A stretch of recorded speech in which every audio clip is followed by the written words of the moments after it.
Hello everyone, good morning. কেমন আছো সবাই? আশা করছি সবাই খুব খুব ভালো আছো, সুস্থ আছো। তো দেখো, আজ সকাল সকাল ঘুম থেকে উঠে পড়েছি।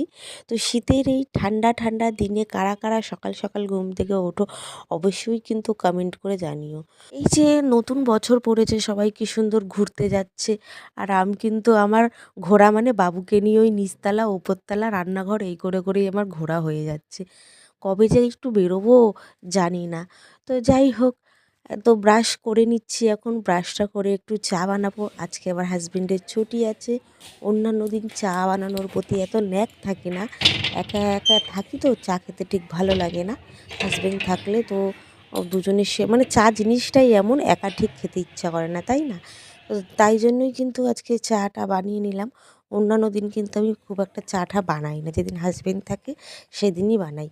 তো এই দেখো, রান্নাঘরের উইন্ডোটা খুলে দিয়েছি। উইন্ডোটা খুললেই না এত সুন্দর লাগে রান্নাঘরের পরিবেশটা।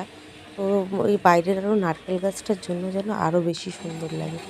তো দেখো, চিনি দিয়ে দিলাম, জল ফুটে গেছে। এবার অল্প চা পাতা দিয়ে দেবো। এই চা পাতাটাই না ফুটলে অনেকটা লিকার হয়ে যায়, আবার বেশি চা পাতা দিলে তেতো হয়ে যায়। তো চা হয়ে গেছে, এবার দেখো চাটা ঢেলে নেব। আমি আমার হাজব্যান্ড কিন্তু লিকার চাটাই খাই, দুধ চা তো খাই না, যদিও বা খাই মাঝে মাঝে, একটু কফি খেতে পছন্দ করি। তো চাটা ঢেলে নিচ্ছি।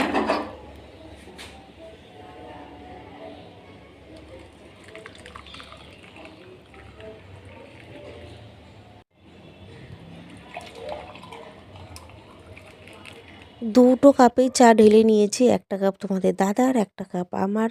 তো এখন নিয়ে যাব হচ্ছে ঘরে। বাবু কিন্তু ঘরে ঘুমোচ্ছিল, ওর বাবা উঠে গেছে, পাশেই আছে। তো চাটা নিয়ে যাই। দেখো আমার ঘরটার কি অবস্থা হয়ে যায় রাত্রিবেলায়।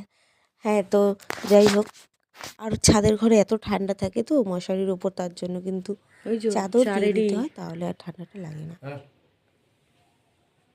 বাবু ঘুমায়, বাবু ঘুমাচ্ছে। ঘুমাচ্ছে। এই উঠে যাবে, উঠে যাবে, তো উঠে দেখো যাবে। বাবু ঘুমাচ্ছে, ওর বাবাকে চায়ের জন্য ডাকলাম, ওর বাবা আবার চা ওখানে খেয়ে শুয়ে যাও। পড়েছে। কি বলবো এদের।